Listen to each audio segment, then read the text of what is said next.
Welcome, everyone. Thank you for joining us for today's webinar, Modeling of Explosion Hazards with Hydrogen and Hydrogen Natural Gas Blends, presented by Darren Malik.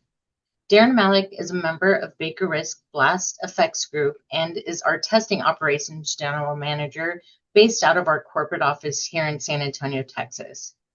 Darren has more than 15 years of experience at BakerRisk, including siting studies, hazard analysis, and incident investigations. He is also CFEI certified and is a Hydrogen Safety Panel mentee. Today, Darren will cover BakerRisk hydrogen and hydrogen methane testing, relevant modeling approaches, and relevant impacts to facility siting occupied building risk assessments. Now, I want to go over a few housekeeping items. Please type questions into the Q&A box in the Zoom control panel, and our technical staff will respond to the questions. Thank you, Peter Diakow, for being here with us today to answer those questions in the chat. Finally, at the close of our webinar, please provide feedback by responding to our survey. We're excited to have Darren present today, so without further ado, I will turn the time over to Darren. Thank you, Naomi. This notice basically says that I've done my best job with all the information I have available to present something accurate to y'all, but use it at your own risk. This is a fairly long presentation. I've got about 55 slides. We've got an hour to get through it all. So I'm going to start with what I hope you take away from this webinar at the beginning. One of the big takeaways is that we have the technologies as an industry to model hydrogen, natural gas, and hydrogen natural gas blend explosion hazards. Those models run a full gamut of very simplified models to very complex CFD models. And obviously one of the things about all models is they rely on having accurate assumptions that should be validated. And hopefully by going through some of the testing information that BakerRisk has gathered, I'll help convince you that we do have a good data set for validating these models against, and it should give us confidence in how we analyze these hazards. As you know, if you're attending this webinar, hydrogen and natural gas, which is primarily methane, are different. And it's those differences in the physical properties of those molecules that can complicate the modeling of the blends. But again, the techniques exist, the ability to analyze mixtures exist. We just have to do our best to validate those assumptions against test data and real world events. In general, blending of hydrogen and natural gas increases the hazards.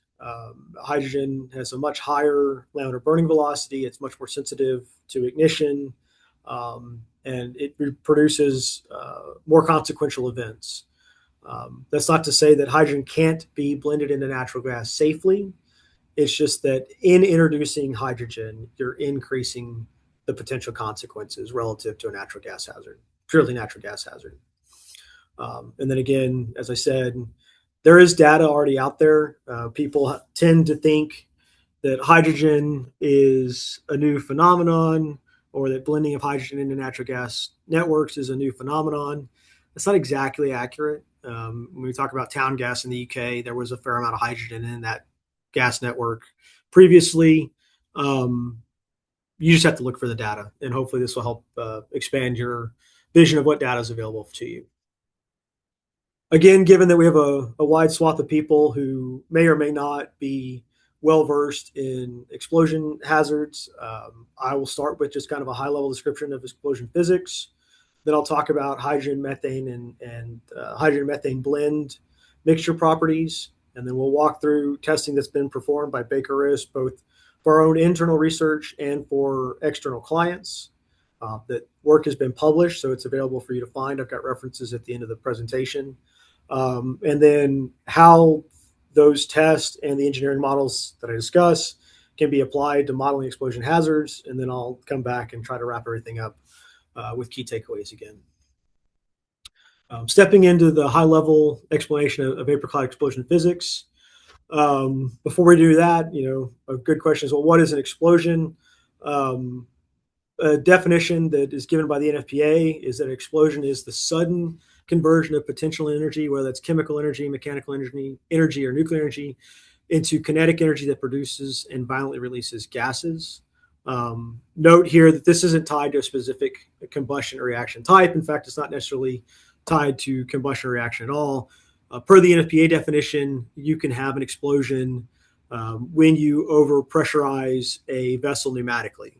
And that's true. You can overpressurize a vessel and have it catastrophically fail and produce a blast wave and fragments. And most people would characterize that as an explosion. When we talk about a vapor cloud explosion, we're talking about pre-mixing of fuel and oxidizer, usually air, and then burning that at a rapid rate.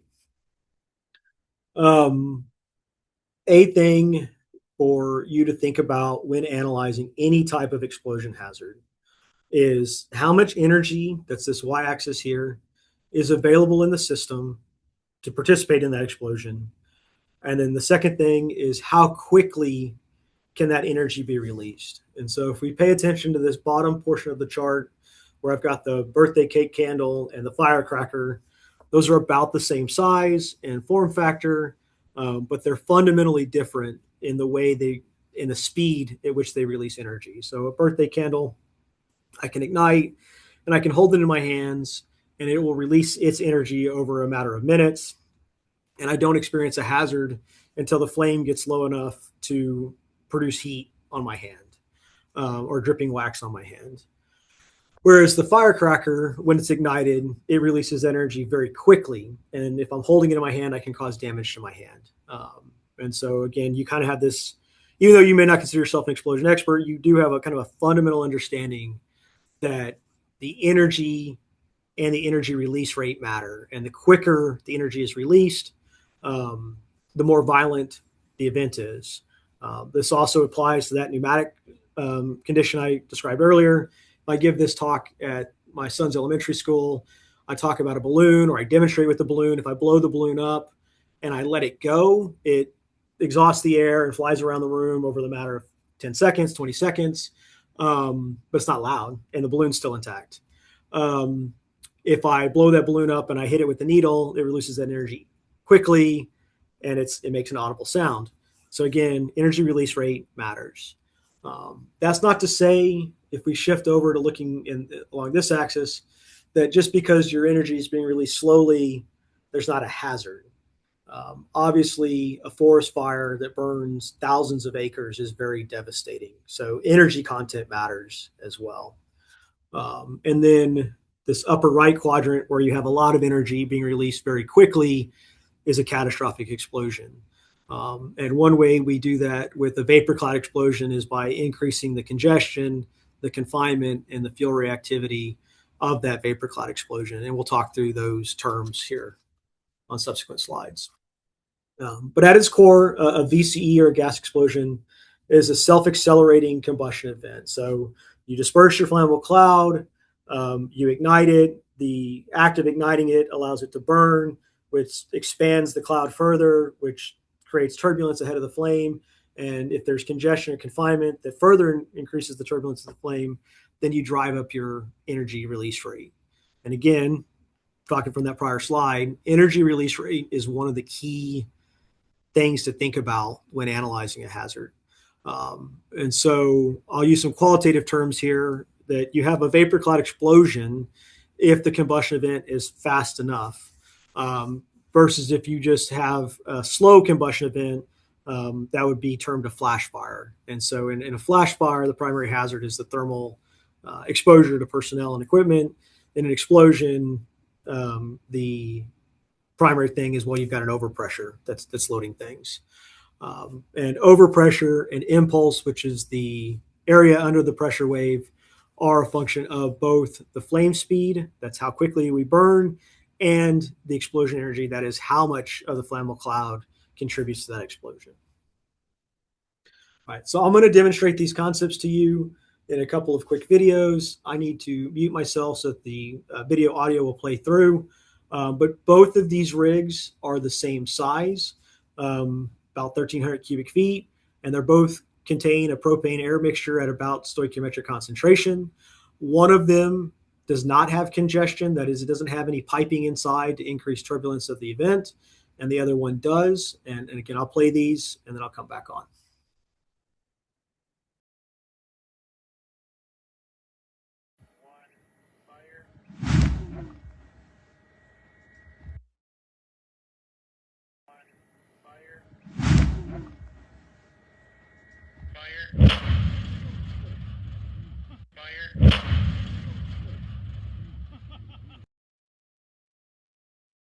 All right.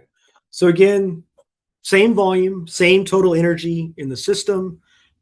This one on the left did not have any congestion to accelerate the flame. And so it would be what we typically term a flash fire, where it just had the thermal. And then hopefully what you could hear when I played the second video, which had piping in it to increase turbulence, was a sharper crack or whoosh to the event, and also that it occurred faster in time. The flame was consumed, or the fuel was consumed as a flame more quickly than the flash fire on the left.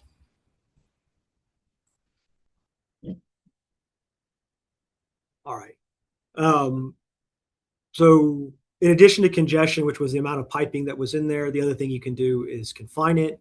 When we talk about natural gas explosions, one of the typical forms of confinement would be the building, the house, the office, the restaurant that is using the natural gas. And so even though you may not have a lot of process equipment inside, you still have confinement from the solid walls of the building itself that can contribute to the explosion. Again, I'll go on mute and I'll play these videos for you.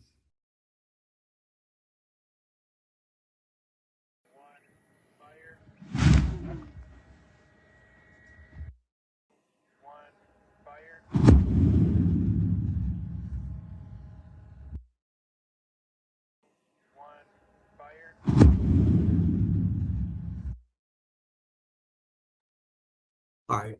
And so again, hopefully what you heard, and you certainly hear a deeper rumble as the metal connex walls reverberate, is just a quicker combustion event coming from the connex because of the confinement that's there to keep the flame from expanding vertically or out to the sides. All right.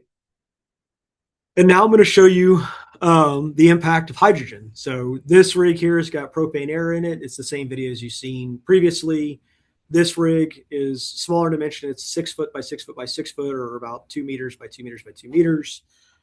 It's got hydrogen air in it at a stoichiometric concentration. And again, hopefully you'll hear the distinction in the audio, or the audible signature of this event.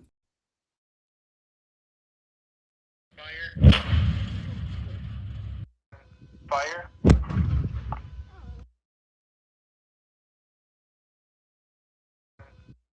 Fire. So one thing you may have noted, or I'll call your attention to, is in the propane air explosion, you saw an orange red flame from the carbon that's in the propane molecule emitting infrared. In this hydrogen test, you did not see the flame, partly because of how quickly it occurred, but also because hydrogen in air will burn relatively clean. One thing I'll show you on subsequent videos is it's not always true that the hydrogen flame is invisible. Depends on the humidity and the amount of particulate in the air. But in this case, we did have a relatively invisible or low luminosity hydrogen air cloud on this smaller scale. All right. For most of the traditional hydrocarbons like methane or natural gas, again, you need congestion or confinement to help accelerate the flame to have a traditional vapor cloud explosion hazard. One of the unique aspects of hydrogen is that it can generate a damaging overpressure in the absence of congestion or confinement. So testing at Spade Adams in the UK and at BakerRisk, and I'll show the BakerRisk video here in a minute, has demonstrated that venting of hydrogen at high velocity can produce a blast load if it's ignited.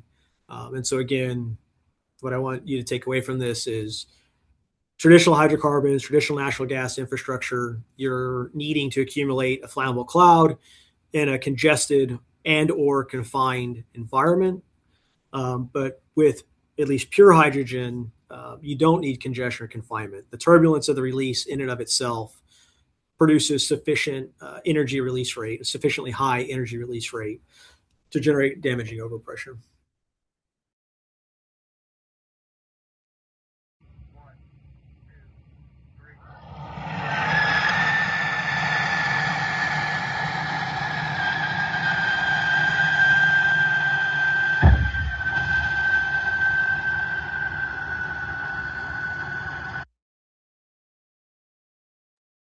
All right.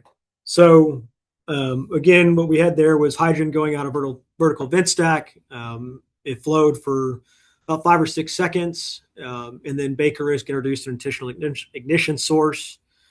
You heard the initial whoosh as the flame propagated through the jet, and then we had a standing jet fire, and you see that here in the image. As I stated on the prior slide, in this case, in this lighting condition, in this environmental condition, we have a very luminous hydrogen air flame. Whereas when we ran these tests during the daytime, it was difficult to see. You could see a little heat shimmer after it was ignited, but the flame was very low luminosity. It's only because of the darkness, the dusk in this test that we're able to see the flame in this condition. All right. So how do we analyze these hazards? Historically, at least for the last 40, 50 years, industry has used empirical models like the Baker-Strela-Tang model or the TNO model or the correlations in NFPA 68 to look at vented deflagrations or external vapor cloud explosions, depending on which scenario of concern you have. There's a lot of work to validate. There's been a lot of work to validate those models for pure fuels.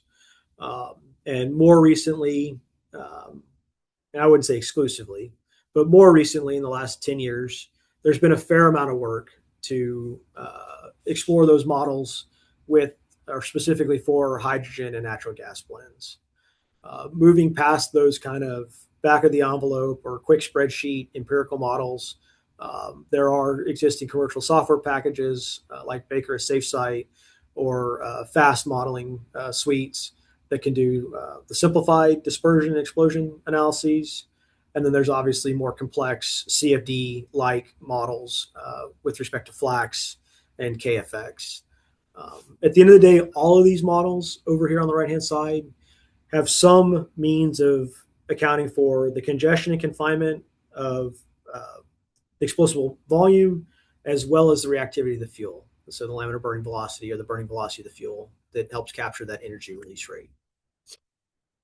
All right, I'm going to step back a little bit from talking about combustion phenomenon and explosion phenomenon specifically, and just talk more generally about hydrogen and methane as independent molecules and their mixture properties. So this table provides a set of values that are specifically focused on things that matter from an explosion viewpoint or a dispersion explosion viewpoint. One of the things, again, I'm sure many of you are aware, is hydrogen is much more buoyant than methane by about a factor of 8. So a molecular weight of 16 for methane and 2 for hydrogen. As I stated previously when I talked about the introduction of hydrogen increasing the hazards, well, one of the things or one of the reasons that is true is because the minimum ignition energy of hydrogen is significantly lower than the minimum ignition energy of methane. Their lower flammable limits are about the same, 5% for methane, 4% for hydrogen, but hydrogen has a much, much higher upper flammable limit. So you go up to 75% for hydrogen. And then their stoichiometric or pseudo worst case concentrations are also different. So 10% for methane, 30% for hydrogen. The laminar burning velocity and LBV is a value you can measure in a lab setting. And again, it's used as a stand-in for energy release rate when we talk about doing vapor cloud explosion modeling. Significantly different. 40 centimeters a second, 0.4 meters a second for methane, and about 3 meters a second for hydrogen, or 312 centimeters a second for hydrogen. And then their heat of combustion is about 3 megajoules per cubic meter. Methane packs a little more punch in the same volume than hydrogen does, but you could call it about 3 in both of these cases. So when we talk about explosion hazards, especially when we talk about the risk of an explosion, one of the questions we have to answer or try to account for in our modeling is, well, how easy is it to ignite the mixture? And again, by introducing hydrogen into the natural gas system or into a blend, we're lowering that minimum ignition energy. We're increasing the probability that a cloud, if released, will ignite. And so that increases the risk. How fast will it burn? We use laminar burning velocity as a surrogate for that energy release rate. And again, hydrogen has a significantly higher laminar burning velocity. And so as we mix it into the natural gas blend at higher and higher concentrations, we're increasing the reactivity of that fuel and the severity of that explosion. And then buoyancy also matters. It's kind of a myth. Well, hydrogen just floats away because there is a momentum-driven portion of a release. But hydrogen does increase the buoyancy of the mixture. So if you're in an unconfined environment, by blending in hydrogen, you increase the buoyancy of the mixture. So once you get past the momentum-driven portion of the release, a blended mixture with a lot of hydrogen is more likely to lift up off the ground and into the open air. This chart is going to put numbers to that increased probability of ignition. The solid black curve is the minimum ignition energy for methane, and then these gray curves below it are the MIE for a 75% methane, 25% hydrogen blend, and then the inverse of that, 25% methane and 75% hydrogen. And so again, you see that as you increase the hydrogen concentration, the amount of energy that's required to ignite that cloud decreases, makes it more likely or easier to ignite as you add hydrogen into the blend. And then the pure hydrogen curves are down here. Talking about laminar burning velocity, the red curve here is plotting the laminar burning velocity of a mixture using Le Chatelier's rule against the hydrogen concentration or the methane concentration. I don't know if you're looking at this axis or this axis. If you're pure hydrogen, you're about 40 centimeters a second. If you're pure methane, you're about 40 centimeters a second. Pure hydrogen, you're about 300 centimeters a second. But as you increase the blend, it gets more and more reactive.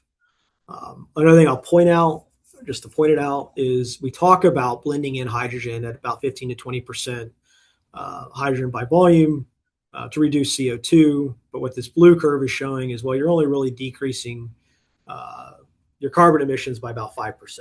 So you're working to get 20% hydrogen into the system, and you're reducing CO2 by about 5%.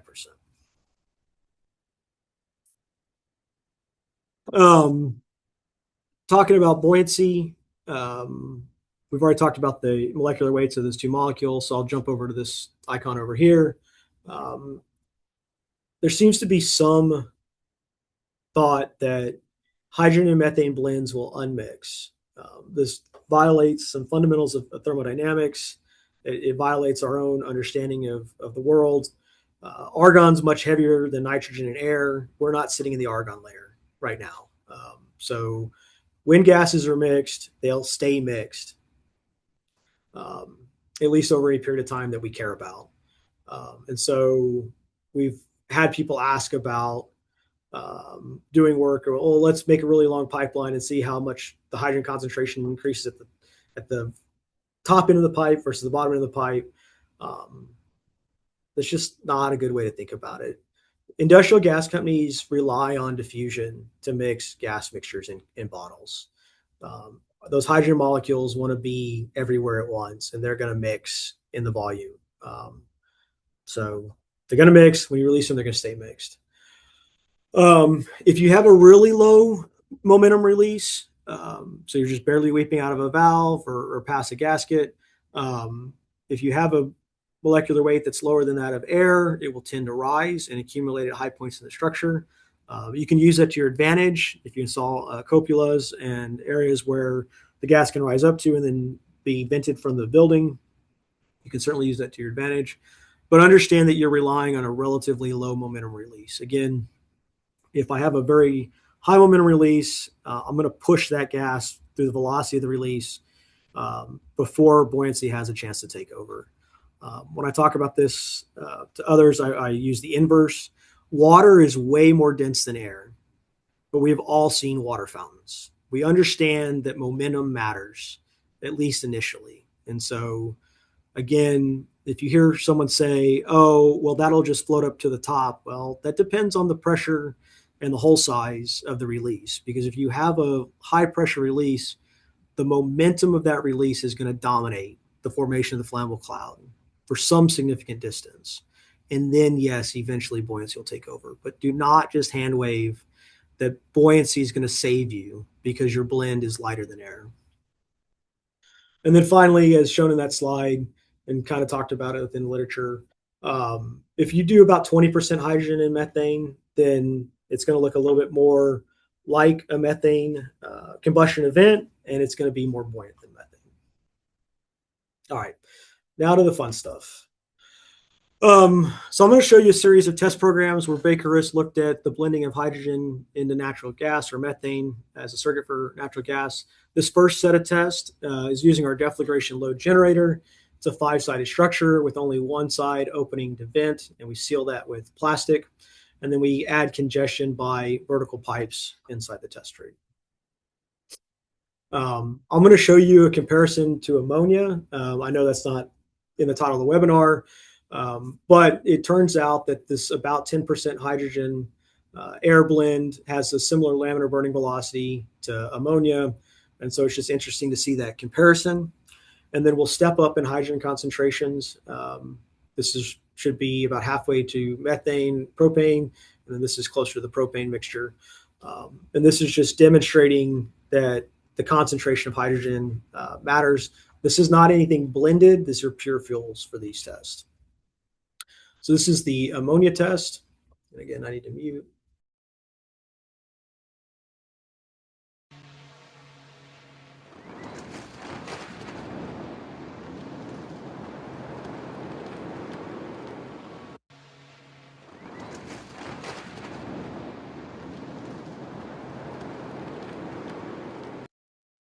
So as you saw there or see here, that's a very slow combustion event, a very low energy release rate. This is pure methane, just to give you the pure methane comparison.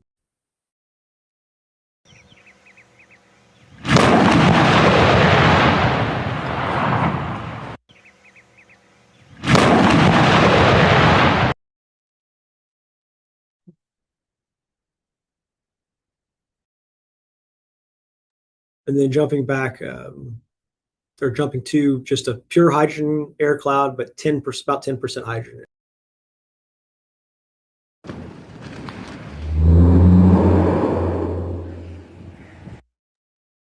right, I'm going to turn off the sound, and I'm going to call your attention to this concrete slab in front.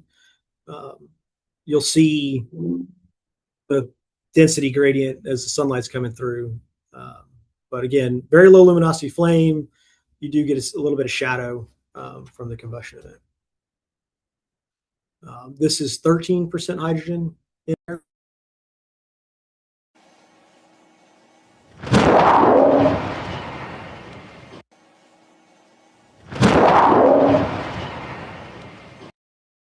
So here all we've done is go from 10% hydrogen in air to 13% hydrogen in air. And we've gone from a very benign combustion, slow rate of energy release to a much higher rate of energy release in a larger blast load.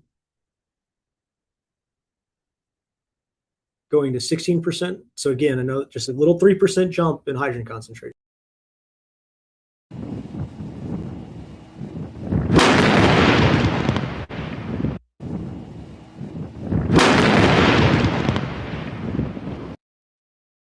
A much more violent event at 16%. And then this is going to 22.5% hydrogen.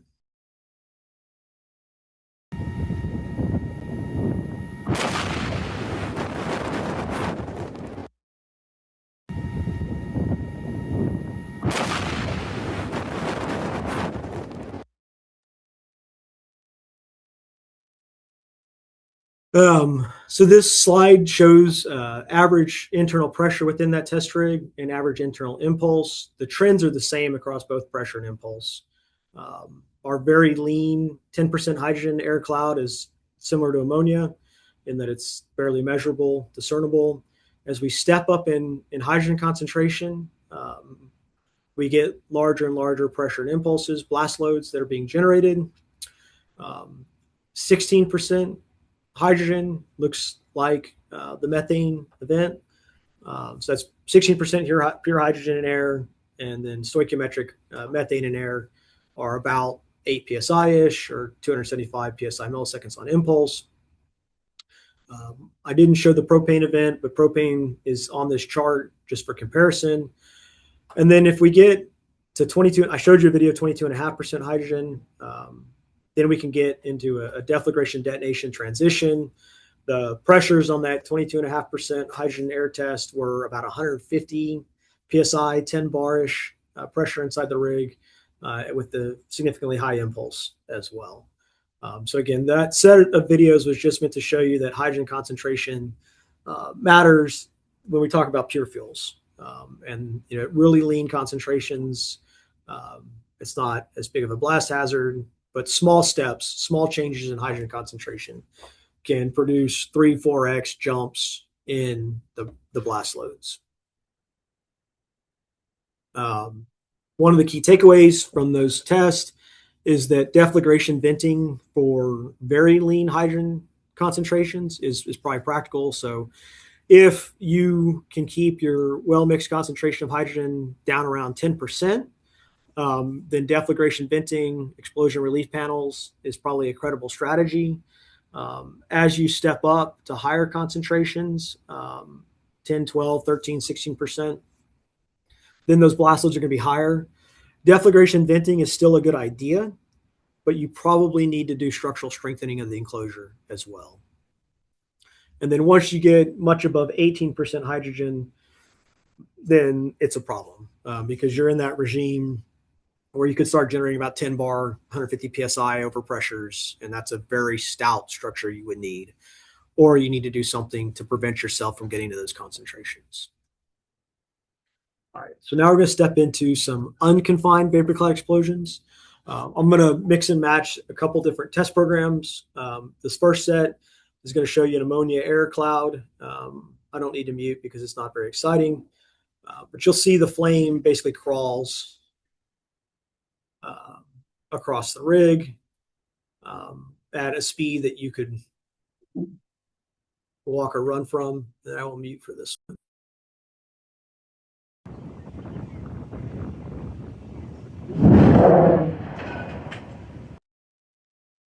So this test was a 10% hydrogen air cloud.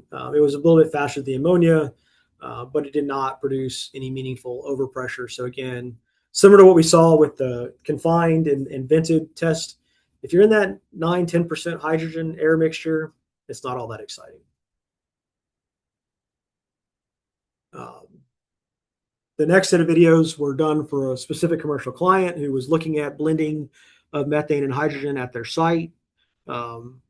We were doing modeling using the Baker-Strelo-Tang methodology. You don't need to be an expert in the BST method. You just need to understand that one of the components or inputs into the BST method is the concept of fuel reactivity, and that's based on laminar burning velocity. When we did our first pass calculations using that Le Chatelier's rule that I presented on one of the prior slides, it looked conservative relative to our testing experience and relative to the test programs run by others. And so it was impactful enough for this client that they paid for us to do some testing to really define at what hydrogen concentration in that methane hydrogen blend did we step up from a low reactivity fuel that is acting like natural gas to a medium reactivity fuel that is acting like propane. So again, we use LBV, laminar burning velocity, to break fuels into very low reactivity, medium reactivity, or high reactivity. Historically, we've used the NFPA 68 legacy values. In 2023, they published revised values. So this table is just showing the adjustments in those cutoffs. But again, for this particular client, they wanted to understand when their hydrogen methane blend would produce a vapor cloud explosion that looked like methane or a low reactivity fuel versus looked like propane or a medium reactivity fuel. So using Le Chatelier's rule, which is just a volume averaging scheme, if we use the legacy values, that jumping over point from low reactivity to medium reactivity was somewhere between 10 and 20% hydrogen. Using the revised values, that actually came down to somewhere between no hydrogen and 10% hydrogen. If we used chemical kinetics in the form of the San Diego mechanism and Cantera, well, then we pushed up to somewhere between 25 and 30% hydrogen. And you can understand that as a client who's like, well, is my danger zone basically any hydrogen, or is it 25% hydrogen? A desire to validate this model or to validate these assumptions. And so that's why they funded this test program. We used this test rig that's 96 feet long. We ignited about a quarter of the way in. So it gave it 72 feet of flame run-up distance in this direction. We deployed pressure gauges and high-speed cameras so that, again, we could compare when did this explosion look like a methane explosion and when did this explosion look like a propane explosion. We ordered the gases pre-mixed from a vendor. Our target jumps were 0, 10, 20, and 30% hydrogen by volume. In reality, we had 14% hydrogen and 86% methane in the first test, closer to 20 and 80, but 19 and 79 in the second test, and then 25 and 73 in the fourth test series. This other was primarily ethane and nitrogen. So we sent out the gases for certificate analysis. And anytime you see other, it's mostly ethane and nitrogen. I'll go on mute so you can hear the sound on this video, but this is a pure methane test. Again, we're just trying to get baseline data for when the event looks like a natural gas explosion.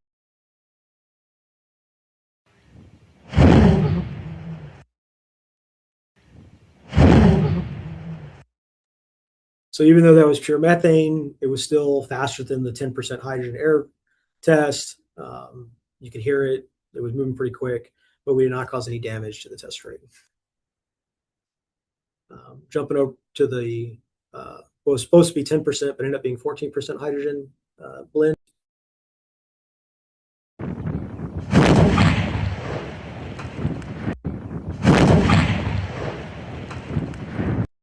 Again, moving faster, a little bit sharper crack, but no damage to the test rig. This is the 20% methane or hydrogen and methane.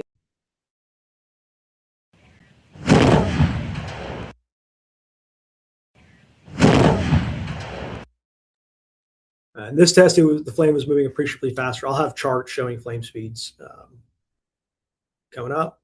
And then this is the 25% mixture, which was meant to be 30%.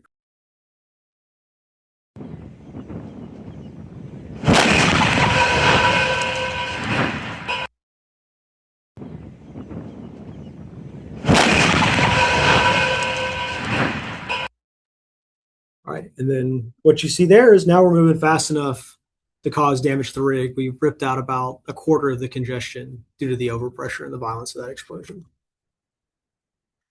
For comparison, this is pure propane.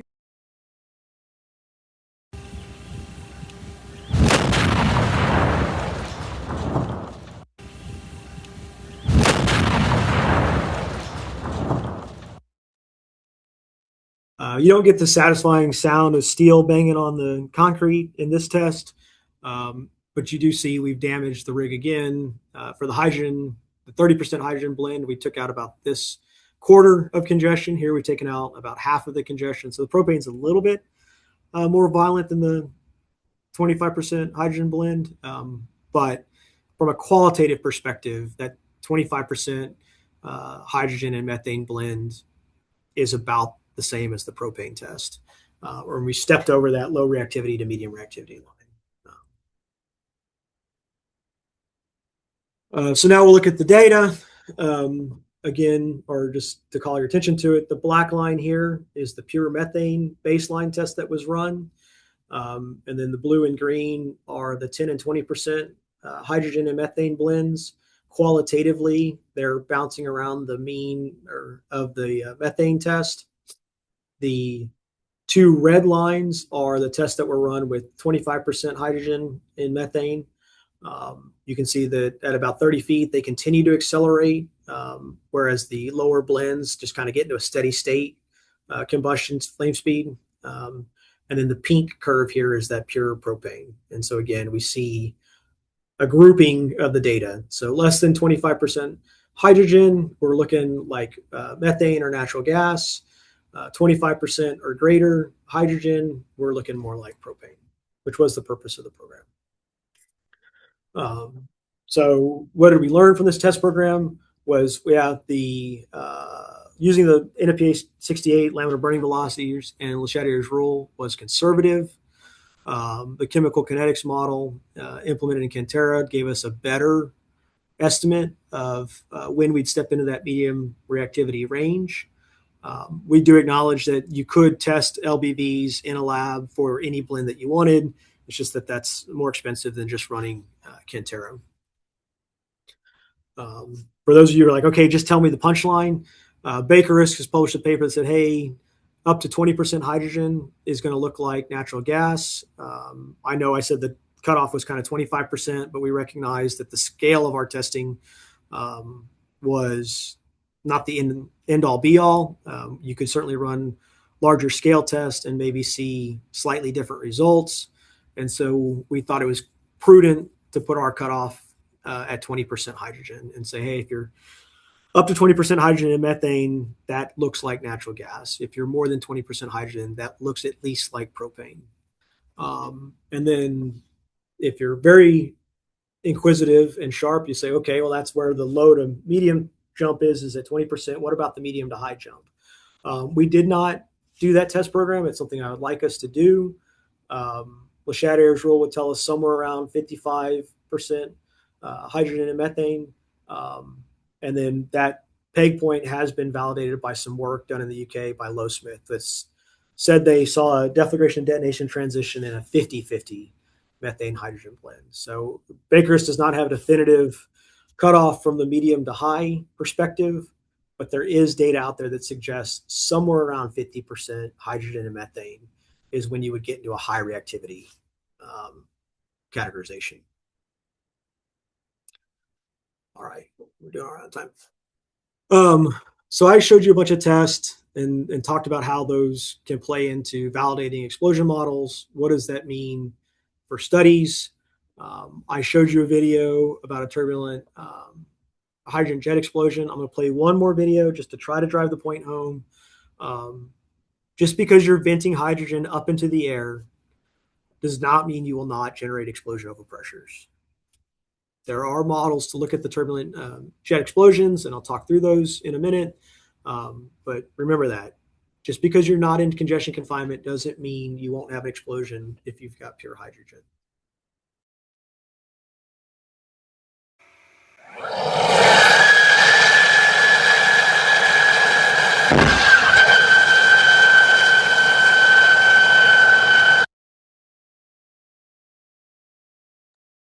The other thing I'll call your attention to is that venting of hydrogen is very loud. I think that test was around 0.4 kilograms a second. So if you're looking at a plan and you have a hydrogen vent and it's going to be venting a half kilogram a second, a kilogram a second, even if you don't have an ignition, recognize the neighbors are going to say, wow, that was loud. And then I'll show you an example of a hydrogen fueling station where we talk about the impact of the hydrogen explosion limit. So that is saying something up to 10% hydrogen does not really contribute to damaging overpressure. And we only need to worry about the portion of the cloud that's at a 10% hydrogen concentration or higher in air. That's for the pure hydrogen air mixtures. And then I'll show the same siting study, but just with the hydrogen methane blend between low reactivity and medium reactivity as well.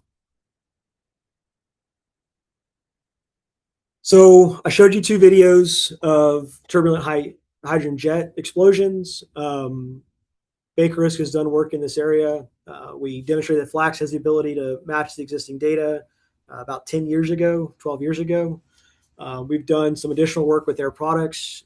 That's this paper from 2025, where Air Products proposed a model based on discharge velocities. Shell took that data set and rightly recognized, as I discussed, that, well, what really matters from an explosion severity standpoint is turbulence. And turbulence is better mimicked by Reynolds number or accounted for by Reynolds number than discharge velocity. Velocity is obviously a portion of turbulence, but as are density and viscosity. And what this is showing is that our predicted pressures when we're looking at velocity only are not very well matched with the data. So this is measured data versus predicted data. And then the shell is the blue data points. And so they're slightly conservative, but in better agreement with what was measured when using Reynolds number. So if you're going to look at turbulent hydrogen jet explosions, I would recommend getting a copy of that shell paper and using that methodology. Jumping over to looking at just a pure hydrogen siting study. So it's like a hydrogen fueling station that I've overlaid at a gas facility, and a traditional gas facility near San Antonio. Our testing indicated that you don't get damaging overpressures until you're at least 12% hydrogen in air. Again, because of the scale of our test, BakerRisk has dialed that down to 10%. And so this set of contours is showing you what the what the flammable limits are if you use the lower flammable limit as 4% hydrogen versus an explosible limit of 10%. Again, this 10% comes from our testing where we did not see damaging overpressures at concentrations less than 12%. It's a big impact. You take out a lot of congestion confinement in the adjacent facility if you limit your explosible concentration to 10%. And then when you convert that over into overpressure, because you're only looking at the congested volumes that are inside the 10% contour, flammability contour, your blast contours are significantly smaller when you have that assumption of only 10% contributing. So this is a big takeaway for y'all.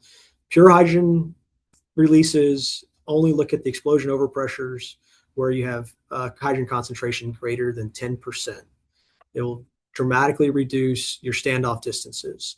Now, one thing you'll note is where the hydrogen gets to these congested volumes, this red contour is about the same because it's well inside the flammable limits. It doesn't change the severity of that. It just changes where you're actually picking up explosions because the hydrogen concentration is too low. Finally, jumping over to the blending, we said that you're a low reactivity fuel if you're less than 20% hydrogen. Again, our testing was 25%. We put a little safety factor on top of that to knock it down to 20. I would say anything over 40, be cautious of. Again, the Lowsmith paper said a DDT was observed in a 50-50 blend. Again, there's some scaling considerations there. So my rule of thumb is over 40%, or let's do some testing and verify that or query that number more rigorously. So same facility. The contour on the left is assuming the fuel is a medium reactivity fuel, and the contour on the right is assuming that the fuel is a low reactivity fuel. So again, this would be a representative blast contour on the right if you had 20% or less hydrogen in methane, and the contour on the left would be somewhere between 20% hydrogen and 40% hydrogen in methane. Again, in some areas, these contours are not dramatically different. There's a little bit of a decrease in the distance to the blue contour. In this corner here, you can see it's cutting into the parking lot versus being fully over the parking lot for the medium reactivity case. But you're also seeing some fairly impactful overpressure contours down in this area. This is just tying into the congestion confinement that's being modeled. Here, you've got nothing over a half PSI. Here, you're pushing over 2 PSI. And again, that's just purely from the way we treat the reactivity of the fuel. And we think it's credible to assume low reactivity if you're less than 20% hydrogen in methane. And then you need to go up to medium reactivity if you're over 20% hydrogen in methane. All right. So just to tell you what I told you already, the physical properties of natural gas and hydrogen are different. Some of the important differences are the ignition energy, the minimum ignition energy, the burning velocity, and the buoyancy.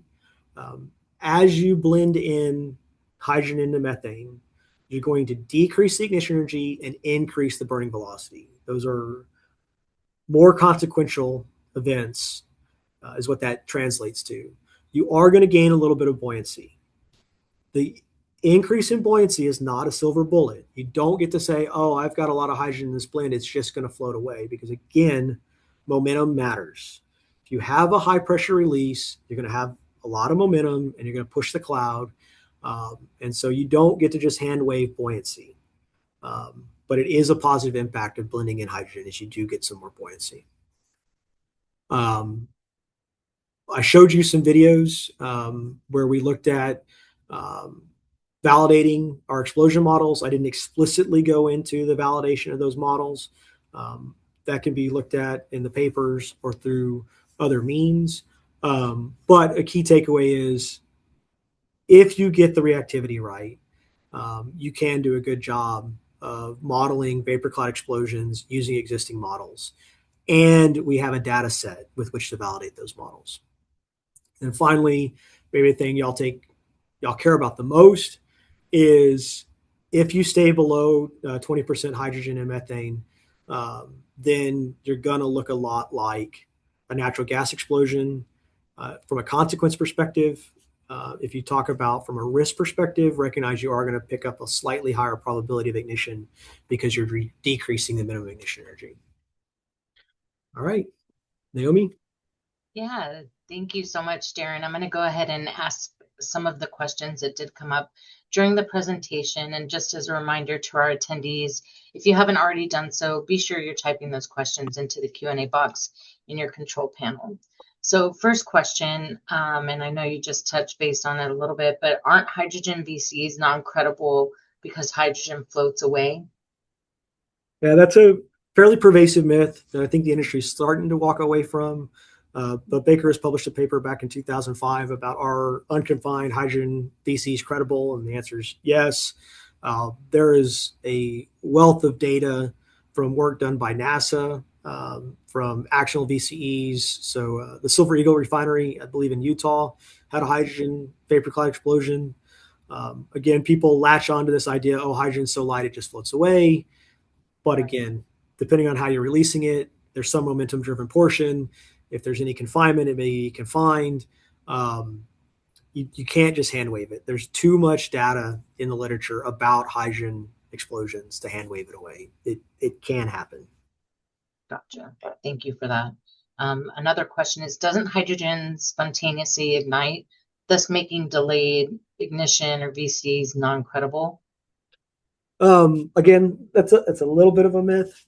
In all the testing that BakerRisk has done, we had an unintended ignition once out of like 50 tests. And so every other test we've run, which admittedly is in clean pipes without any rust or anything, any environmental contamination in it, we had to physically ignite it. It did not spontaneously ignite.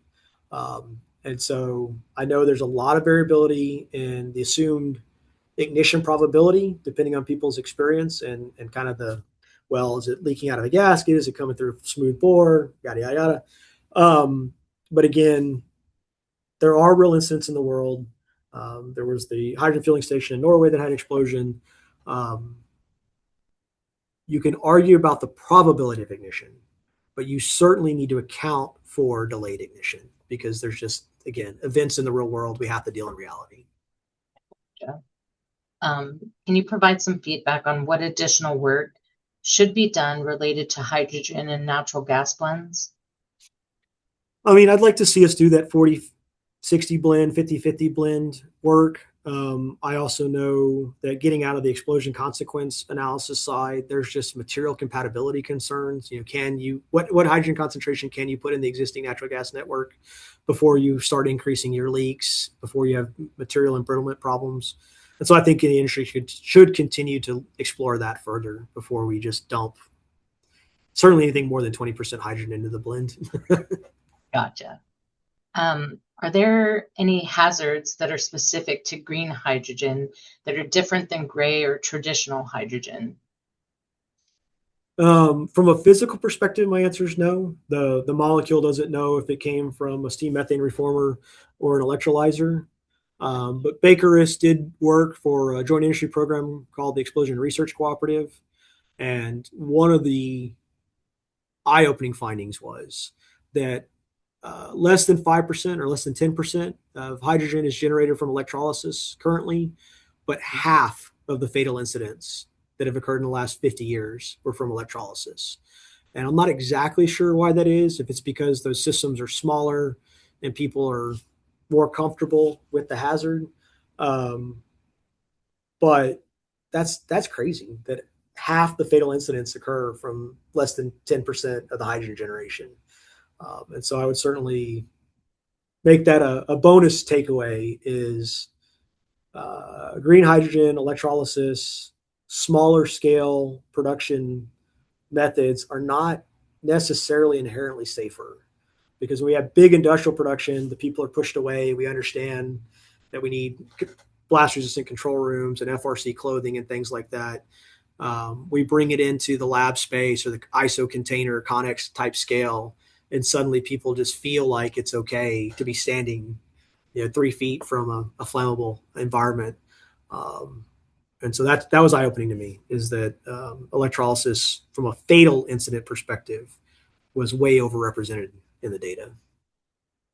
Gotcha. I'm going to ask one more question before we conclude the webinar and have closing remarks. Can I use a blast wall to protect against hydrogen-related hazards? I'm going to put on my consultant hat here and say maybe. It's not a slam dunk, because by adding that wall, you're going to redirect your dispersion. You're going to add confinement. So you can, and we've demonstrated this for the ERC as well, you can protect something downstream in the shadow of the blast wall for sure. Mm. But a knock-on effect of that is you may increase hazards to the east or the west, or to the side of the blast wall. And so again, it's not a silver bullet. People tend to think, oh, I'll just put up a blast wall and everything's fine. It's like, no, it may make it worse in other directions. And you need to look at that with a detailed look. So like a FLAX model or a KFX model, look at where the cloud goes, look at where the pressure gets pushed to. Again, yes, a blast wall will protect you on the backside of that wall. No doubt, yes. But if it puts a higher blast load on the elementary school across the street, that's not necessarily a good decision. So you have to be very, very careful about, oh, I'll just use a blast wall to save the day. Gotcha. Well, thank you so much for that. And thank you to everyone for being here today. Darren, we've only covered a few of the questions that were asked today. So thank you, Peter, for answering questions live in the chat. And to our attendees, if you have any more questions, or if you have some time to think about it, we ask that you reach out to us with any other questions that you have, or put it here in the Q&A box before you hop off. Darren will answer those questions. We'll send out and post his responses via email, newsletter, on LinkedIn, and to our BakerRisk website, which will also have the link to the recorded webinar, slides from his presentation, and the answered questions from Darren and Peter today. So be sure to fill out our survey and register for our next webinar, which will be siting portable buildings, presented by Thomas Anderson from our structures department. That'll be happening June 30th. But Darren, thank you so much. That was very insightful, great videos. And if anybody has any other questions, they can reach out to Darren as well. Thank you, everyone, and have a wonderful day. Thank you all.